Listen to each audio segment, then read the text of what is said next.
आमच्या अपेक्षा आहेत की आम्हाला पालकमंत्रीपद मिळावं, हे आमच्या अपेक्षा ठाम आहे.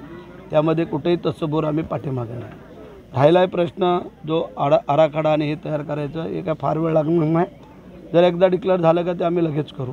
नंबर 2 की इतर जी काही विकास कामं आहेत ती चालू आहेत, सुरू आहेत. त्यामुळे इतर कुठल्या विकास कामाला अडचण येणार नाही, त्याची जबाबदारी आम्ही प्रत्येकाने, कारण आम्ही सगळे 7च्या 7 आमदार हे युतीमधले आहोत.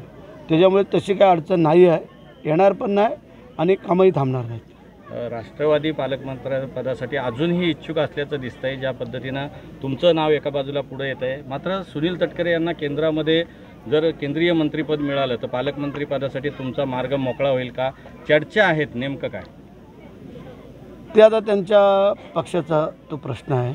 आम्ही आमचं काम आणि कर्तव्य, ज्या वेळेला महाराष्ट्रामध्ये एकही सीट राष्ट्रवादी काँग्रेसची आली नव्हती ती आम्ही रायगडमध्ये आणून दिली. आता त्यांना मंत्रिपद मिळो किंवा काय हो ते त्यांचे नेते आणि आमचे महायुतीतले मंडळी हे लोक ते ठरवतील. आम्ही आमच्या महाराष्ट्रापुरतं आणि जिल्ह्यापुरतं बोलू. देशाचं हे पंतप्रधान मोदी साहेब आहेत, अमित शहा साहेब आहेत आणि मग त्यांचे अजितदादा हे सगळेजण बोलतात. सर, दिल्लीमध्ये काल साहित्य संमेलन पार पडलं आणि याच्यामध्ये नरेंद्र मोदी आणि शरद पवार यांची जवळीकता कुठेतरी दिसून आली. हे कुठेतरी वेगळे संकेत दिसतात. आता तो कार्यक्रम तसा होता, त्यामुळे बाजूला बसणं गरजेचं होतं, कारण ते अध्यक्ष होते आणि मोदी साहेब प्रमुख पाहुणे होते, त्यासाठी ते जवळजवळ बसले होते तिथे. सर, मस्साजोग आणि बीडचं जो प्रकरण धनंजय मुंडे आणि सुरेश धस यांचा जो चर्चेत आहे, त्या दोघांच्या भेटीनंतर गावकऱ्यांनी सुरेश धस यांना पाठिंबा देतील का असे तर्कवितर्क निर्माण झाले होते. मात्र काल सुरेश धस यांना त्यांच्या बीड मस्साजोग गावकऱ्यांनी पुन्हा एकदा विश्वास दर्शवला आणि पाठिंबा दिला. चांगली बाब आहे.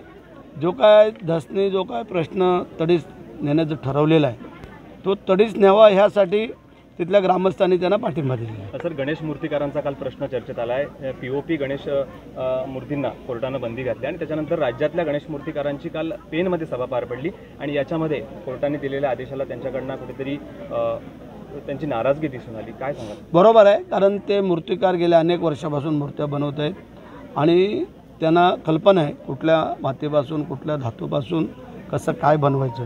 त्याकरता त्यांनी एकत्र येऊन तो मीटिंग घेतली होती आणि त्यांना ते POP पासूनच बनवावं असं त्यांचं म्हणणं आहे.